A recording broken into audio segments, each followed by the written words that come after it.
नजीब जंग के बीच अब आर पार की जंग शुरू हो गई है। केजरीवाल की चिट्ठी के जवाब में एलजी ने कहा है कि सीएम ने 40 घंटे तक फाइल दबाए रखी। वहीं मनीष सिसोदिया ने आरोप लगाया है कि बीजेपी एलजी के जरिए तख्ता पलट की कोशिश कर रही है। ये एक तरह से तख्ता पलट करने की कोशिश है। अनर्गल बयान देने की उनकी आदत है। विशुद्ध रूप से आप सिर्फ नाटक कर रहे हैं। सारी जनता को बताने की क्या जरूरत है। आम आदमी पार्टी की सरकार है, उनके नेताओं की फ्रस्ट्रेशन है। सीधे सीधे केंद्र सरकार के इशारे पे सब कुछ हो रहा है। बिल्कुल ही गलत है। उनके पास में कोई अधिकार नहीं है एलजी साहब के पास में कि वो दिल्ली सरकार के किसी अधिकारी से सीधे बात कर सके। क्या दिल्ली में केजरीवाल सरकार का तख्ता पलट करने की कोशिश की जा रही है? ये सवाल इसलिए क्योंकि केजरीवाल सरकार और दिल्ली के उपराज्यपाल के बीच खुली जंग के बाद डिप्टी सीएम मनीष सिसोदिया ने बीजेपी पर गंभीर आरोप लगाया है। बीजेपी ने एलजी साहब के जरिए दिल्ली की चुनी हुई सरकार का तख्ता पलट करने की कोशिश की है। पहली बार ऐसा हो रहा है कि एलजी सीधे निर्देश दे रहे हैं अधिकारियों को। सीएम को किनारे कर दिया गया, कैबिनेट को किनारे कर दिया गया और सीधे एक तरह से एलजी साहब के माध्यम से सरकार चलाने की कोशिश की जा रही है अधिकारियों को निर्देश देके। ये इल्जाम जो लगाया जा रहा है कि बीजेपी तख्ता पलट करने की कोशिश कर रही है, मुझे लगता है जब अरविंद केजरीवाल और मनीष सिसोदिया और उनके साथियों को कुछ समझ में नहीं आता है तो वो तकरार की स्थिति बनाकर भाजपा को ब्लेम करते हैं। नजीब जंग और केजरीवाल सरकार के बीच तकरार की ताजा वजह है दिल्ली की ऊर्जा सचिव शकुंतला कैमलिन। मुख्य सचिव के शर्मा के छुट्टी पर होने की वजह से उपराज्यपाल ने कैमलिन को मुख्य सचिव का अतिरिक्त प्रभार सौंप दिया, लेकिन केजरीवाल कैबिनेट से पूछे बिना। बस यही बात केजरीवाल को कांटे की तरह चुभ गई। एलजी साहब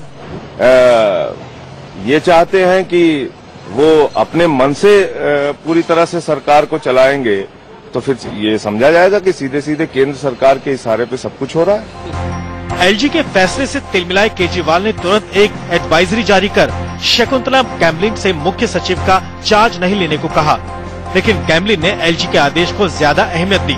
दिल्ली सरकार के अंदर का बवाल मीडिया में आने के बाद एलजी दफ्तर से बाकायदा एक बयान जारी किया गया। इसमें कहा गया कि मुख्यमंत्री द्वारा प्रस्तावित नाम के विपरीत शकुंतला कैमलिन के नाम ये विचार करते हुए मंजूरी दी गई कि वो वरिष्ठ हैं और उनकी पिछली उपलब्धियां साबित हुई हैं। दरअसल केजरीवाल सरकार की दलील है कि शकुंतला कैमलिन की बिजली कंपनियों के साथ नजदीकियां हैं, इसलिए उन्हें मुख्य सचिव का प्रभार देना ठीक नहीं है। उनके पास में कोई अधिकार नहीं है एलजी साहब के पास में कि वो दिल्ली सरकार के किसी अधिकारी से सीधे बात कर सकें। उनके पास जो भी अधिकार है वो मंत्रियों के जरिए हैं। मैं जिस विभाग का मंत्री हूं उनको मुझसे बात करनी है, वो सीधे अधिकारियों को निर्देश नहीं दे सकते। कानूनों में साफ साफ लिखा हुआ। इस बीच मुख्यमंत्री केजरीवाल ने राष्ट्रपति प्रणब मुखर्जी से मिलने का वक्त मांगा है ताकि उन्हें इस पूरे मामले की जानकारी दे सके। साथ ही केजरीवाल ने उपराज्यपाल को एक चिट्ठी लिखी और शकुंतला कैमलिन को मुख्य सचिव का प्रभार देने का फैसला वापस लेने की मांग की है, जिसके जवाब में एलजी के दफ्तर ने एक प्रेस रिलीज जारी करके कहा, उपराज्यपाल ने संविधान के तहत ही अपनी जिम्मेदारी निभाई। उस फाइल पर मुख्यमंत्री से राय मशविरा किया गया था और उससे जुड़ी नोट शीट सार्वजनिक है।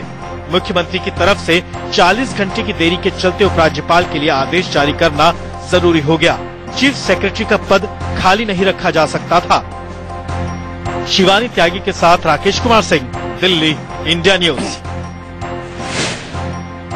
अंदर की बात यह है कि सनसनी फैलाना आम आदमी पार्टी की पुरानी आदत है। एलजी पर अटैक करने के बाद जब आपने देखा कि वो टस से मस नहीं हो रहे तो केजरीवाल सरकार ने उन पर तख्ता पलट की साजिश का आरोप लगाकर मामले को गरमा दिया, जबकि सबको पता है कि 67 विधायकों वाली सरकार को अस्थिर करने की कोशिश करना राजनीतिक आत्महत्या करने जैसा है। दिल्ली में केजरीवाल सरकार सीधे सीधे उपराज्यपाल पर सवाल खड़े कर रही है, लेकिन जानकारों की माने तो राज्य सरकार बेवजह हाय तौबा मचा रही है।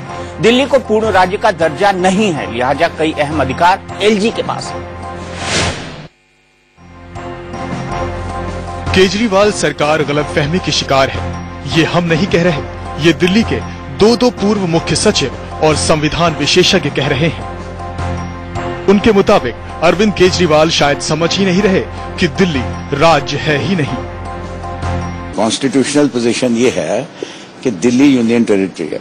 दिल्ली यूनियन टेरिटरी है तो इसकी अपॉइंटिंग अथॉरिटी जितने भी स्टाफ है सबकी प्रेसिडेंट ऑफ इंडिया है। प्रेसिडेंट ऑफ इंडिया को एड एंड एडवाइस करती है सेंट्रल कैबिनेट। तो दिल्ली की प्रॉपर गवर्नमेंट जहां तक सर्विसेज के मामले कंसर्न हैं, अपॉइंटमेंट्स, ट्रांसफर्स, पोस्टिंग्स, ये चीजें, ये सेंट्रल गवर्नमेंट, यहाँ की स्टेट गवर्नमेंट ही मान लीजिए इसको। सुनने में अच्छा नहीं लगता बट फैक्ट यही है। सेंट्रल गवर्नमेंट ने क्योंकि सारी पावर्स अपने पास न रख के ज्यादातर पावर्स उपराज्यपाल को दी हुई हैं, थोड़ी सी पावर अपने पास रखी हुई है। कुल मिलाकर ये बात स्पष्ट होनी चाहिए कि दिल्ली राज्य नहीं है। तो अगर राज्य से संबंधित अनुच्छेदों को, प्रावधानों को, संवैधानिक क्लासेज को आप दिल्ली पे लागू करेंगे तो ये संकट हो गई होगा। पूर्व मुख्य सचिव शैलजा चंद्रा भी कहती हैं कि दिल्ली को चलाने का जिम्मा उपराज्यपाल नजीब जंग के पास है। ऐसे में एक अफसर को मुख्य सचिव बनाए जाने पर केजरीवाल सरकार को इतनी हाय तौबा मचाने की जरूरत नहीं है। एलजी की position, he is a delegate of the government of India. Under the constitution उनका एक रोल है दिल्ली को एडमिनिस्टर कर रहा, उनका नाम है एडमिनिस्ट्रेटर ऑफ दिल्ली। सवाल ये कि केजरीवाल खुद भी एक नौकरशाह रह चुके हैं, फिर वो इन कायदे कानूनों को समझ क्यों नहीं रहे? कहीं ऐसा तो नहीं कि वो इस विवाद से चुनावी वादों को भुलाना चाहते हैं? शिवानी त्यागी के साथ ब्यूरो रिपोर्ट, इंडिया न्यूज। अंदर की बात यह है कि उपराज्यपाल नजीब जंग से केजरीवाल की खुन्नस पुरानी है। केजरीवाल हाथ जोड़ते रह गए थे, लेकिन एलजी ने उन्हें दूसरी बार सरकार बनाने का मौका नहीं दिया था, लिहाजा वो अपनी खींच अब किस्तों में निकाल रहे हैं। केजरीवाल सरकार और उपराज्यपाल की सीधी जंग शुरू तो हुई शकुंतला गैमलिन को लेकर, लेकिन इस मामले में दो और अफसरों ने केजरीवाल के लिए मुश्किलें खड़ी कर दी हैं। पहले अफसर हैं प्रिंसिपल सेक्रेटरी अनिंदो मजूमदार और दूसरे अफसर हैं परिमल राय, जिनकी पैरवी खुद केजरीवाल ने की।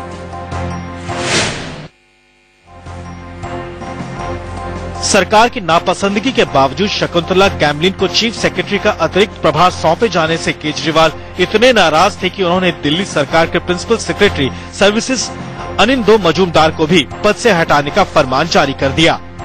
बताया जा रहा है कि अनिंदो मजूमदार से केजरीवाल इसलिए नाराज थे क्योंकि शकुंतला मामले में उपराज्यपाल ने जो सर्कुलर भेजा था उसे मजूमदार ने बिना मुख्यमंत्री की सहमति के सभी विभागों को भेज दिया था। लेकिन इस मामले में भी केजरीवाल और एलजी में आमना सामना हुआ और एलजी दफ्तर ने मजूमदार को लेकर केजरीवाल सरकार के आदेश को गलत ठहरा दिया। एलजी ने अपनी प्रेस रिलीज में साफ साफ कहा, ये भी सामने आया है कि प्रिंसिपल सेक्रेटरी सर्विसेज को उनके पद से हटा दिया गया। इसमें उपराज्यपाल की मंजूरी नहीं ली गई, जो इस रैंक के अधिकारियों के ट्रांसफर के लिए सक्षम अथॉरिटी है। इसलिए यह आदेश प्रारंभिक तौर पर अवैधानिक है।